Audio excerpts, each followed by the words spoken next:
안녕하세요. 최승희 노무사입니다. 안녕하세요. 배수록 노무사입니다. 노무사님, 노동부 사업장 지도점검에서 그 법정 의무 교육 관련한 사항을 굉장히 많이 확인하잖아요. 맞아요.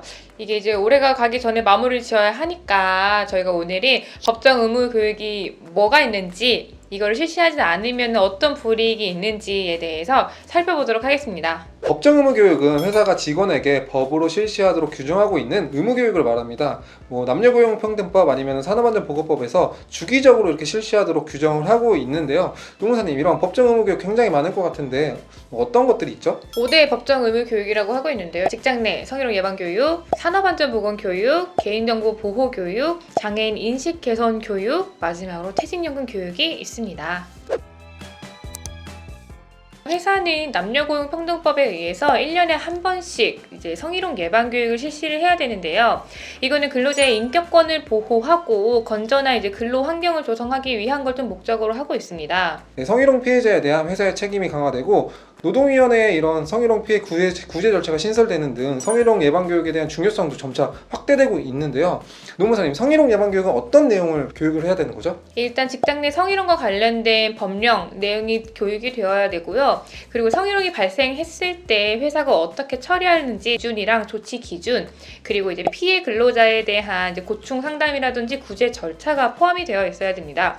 그리고 또 중요한 게 있어요. 이 성희롱 예방 교육은 근로자만 대상으로 하는 게 아니라 사업주도 반드시 받아야 되는 교육입니다. 사업주도 반드시 받아야 되는 교육이라는 게 조금 특이하긴 한데요. 그리고 사업주가 직접 실시할 수 있는 교육이기도 합니다. 그리고 한 가지 성으로만 구성이 되어 있거나 10인 미만 사업장에 대해서는 교육 자료를 게시하거나 배포하는 방법으로도 교육이 가능하고요. 이런 교육 자료는 고용노동부 홈페이지에서 확인하실 수 있습니다. 그리고 교육을 하지 않는 경우에는 500만 원 이하의 과태료가 부과될 수 있습니다.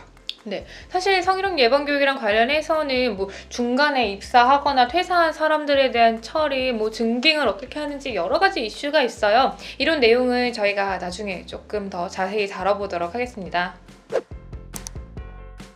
사업주는 산업재해를 예방하고 안전한 일터를 만들기 위해서 산업안전보건법에 따른 산업안전보건교육을 실시해야 되는데요. 다만 이제 5인 미만 사업장이나 사무직으로만 구성된 사업장에 대해서는 적용이 제외가 됩니다. 사실 이제 업종별로 이 위험도는 굉장히 다르잖아요. 그렇다면 이제 안전보건 교육, 이 내용 업종 간의 차이가 혹시 있을까요? 안전보건 교육에는 총 5가지 종류가 있는데요. 정기교육, 채용시 교육, 작업내용 변경시 교육 같은 경우는 안전 및 보건에 관한 일반적인 교육 내용을 규정하고 있고요. 그리고 특별교육과 건설업 기초교육 같은 경우에는 유해위험 요인이 많은 작업에 대한 그런 교육과 건설업 종사 근로자에 대한 교육을 규정하고 있습니다. 네, 산업안전보건 교육 같은 경우는 실시할 수 있는 그 강사의 기준이 법에 정해져 있어요. 예컨대 이제 안전보건관리 책임자나 관리감독자, 안전관리자, 보건관리자 이렇게 회사의 내부에 있는 사람이 실시할 수도 있고요. 산업안전지도사나 변호사, 노무사도 교육을 할 수 있습니다. 네, 그리고 교육별로 교육 주기 및 교육 시간이 별도로 규정이 되어 있는데요. 기존에 저희 영상을 참고해 주시면 될 것 같고요. 안전보건 교육을 실시하지 않는 경우에는 최소 500만 원 그리고 최대 5천만 원 이하의 과태료가 부과될 수 있으니까 이 점도 유의하셔야 될 것 같습니다. 그리고 내년에 중대재해처벌법이 시행을 앞두고 있는데요. 안전보건 조치 의무의 하나로 안전보건 교육 실시를 규정하고 있으니 이 점도 반드시 유념해서 실시해야 될 것 같습니다. 회사는 개인정보보호법에 의해서 개인정보를 취급하는 사람한테 일정한 교육을 매년 실시해야 합니다. 개인정보보호 교육은 조금 생소한데 개인정보를 취급하는 자에게만 교육을 하면 되는 건가요? 네, 맞아요. 다른 교육들은 전체 근로자를 대상으로 하고 있는데 개인정보 보호 교육 같은 경우는 이 개인정보를 취급을 하는 사람, 그러니까 예를 들어서 인사팀 직원들을 대상으로 해서 교육을 실시하시면 됩니다. 노무사님, 그런데 개인정보 교육을 이수하지 않으면 뭔가 불이익이 있을까요? 개인정보 보호 교육을 이수하지 않았다고 해서 직접적인 페널티는 없습니다. 다만 개인정보에 대한 유출 사고가 발생하면 사업주는 5억 원 이하의 가중금을 받을 수 있게 된다는 점 좀 유념하셔야 될 것 같고요. 그렇기 때문에 반드시 개인정보 교육을 체계적으로 실시하셔야 될 것 같습니다. 사업주는 장애인에 대한 편견을 제거하고 장애인 근로자의 안정적인 근로 환경을 조성하기 위해서 장애인 고용촉진법에 따라서 장애인 인식 개선 교육을 연일에 1시간 이상 반드시 실시해야 됩니다. 노무사님, 장애인 인식 개선 교육에는 어떠한 내용들이 포함되어야 되는 거죠? 네, 일단 장애가 뭔지 그 정의랑 유형이 포함이 되어 있어야 되고요. 그리고 직장 내 장애인에 대한 인권, 차별 금지, 그리고 정당한 편의 제공에 대한 내용이 들어가 있어야 됩니다.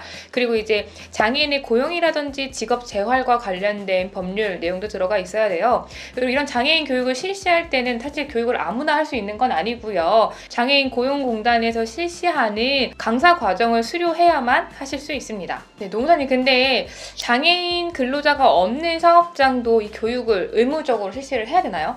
네, 장애인 고용 의무가 없는 상시 근로자 50인 미만 사업장 같은 경우에는 고용노동부에서 배포한 교육 자료를 게시하거나 배포하는 방식으로 장애인 인식 개선 교육을 실시하실 수 있습니다. 다만 이런 장애인 인식 개선 교육을 실시하지 않는 경우에는 1천만 원 이하의 과태료가 부과됩니다.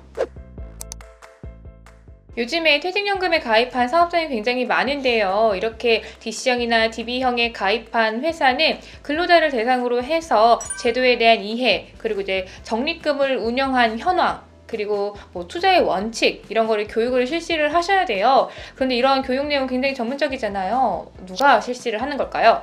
네, 퇴직연금 교육 같은 경우에는 퇴직연금 사업자가 하도록 되어 있는데요. 퇴직연금 사업자라고 하는 것은 퇴직연금을 실질적으로 운영하는 금융회사를 말합니다.